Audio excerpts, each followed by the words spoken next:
Ndani ya miaka minne ya Yanga, ndani ya miaka minne Yanga nzuri imeenda robo finali. Unasikia? Ndani ya miaka minne Yanga nzuri imeenda robo finali mara moja. Ndani ya miaka minne Simba mbovu imeenda robo finali mara ngapi? Mara mbili. Ndani ya miaka minne Yanga nzuri imecheza shirikisho mara moja. Ndani ya miaka minne Simba mbovu imeenda finali shirikisho mara moja. Yaani nimekuzidi mafanikio, miaka yako minne nimekuzidi mafanikio. Sijakuzidi mafanikio.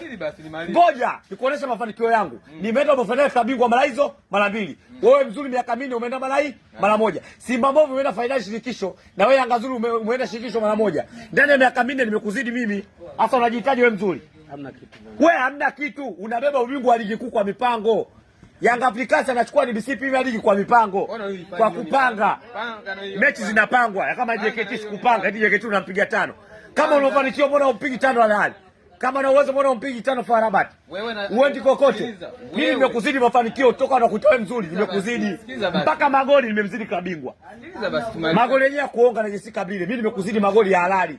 Wewe hujamuona. Hata mafanikio gani? Nimemuonga nani magoli? Nimemuonga nani? Nani? Kwa Stellenbosch gani? Nimepiga goli moja. Nimepiga goli moja kwa Mkapa, nikampiga goli moja wapi? South Africa. Nimeonga wapi? Nimemdhulumu wapi? Akiwa nyumbani. Wapi?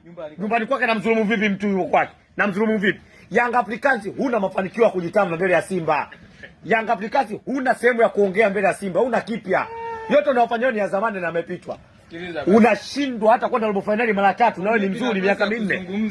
Tukupe utaongea nini? Uongee nini?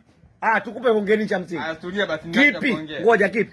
Kipi utaongea? Cha maana tukuelewe. Naenda kuukanda chuma 3 tarehe 1. Na kwenda kuonesha Simba Sports Club ya asali na maziwa. On target sawa. Tutaona. Usi anasema tutaona. Eti on target, yani on target sipati mbele Yanga hii mbovu. Yanga imechoka inanuka hii. Kama wewe mzuri ungeenda robo eti umeweza na pointi 8, mimi mbovu naweza na pointi 5. Kuna tofauti gani sasa hapo ya kujitamba? Simba ambayo tunasema kwamba unajiita wa 5 Afrika. Simba ya 5 Afrika unakandwa goli 5 na nafasi ya 12. Na nani nakandwa? Na nani? Kigogo wako wa nchi hii. Kigogo nani? Migoli yako mipango. Ulionifunga goli 5 na wanunua wao wachezaji wako. Shabalala si ule unaye? Yule si alikuwa duka pale Simba. Chama karudi kashatubu makosa yake. Duka lile. Na katubu dhambi. Chama katubu dhambi zake. Uongo bwana mzee. Katubu dhambi kwamba mimi bwana ilitokea ulaghai ndio hivi. Ukaenda.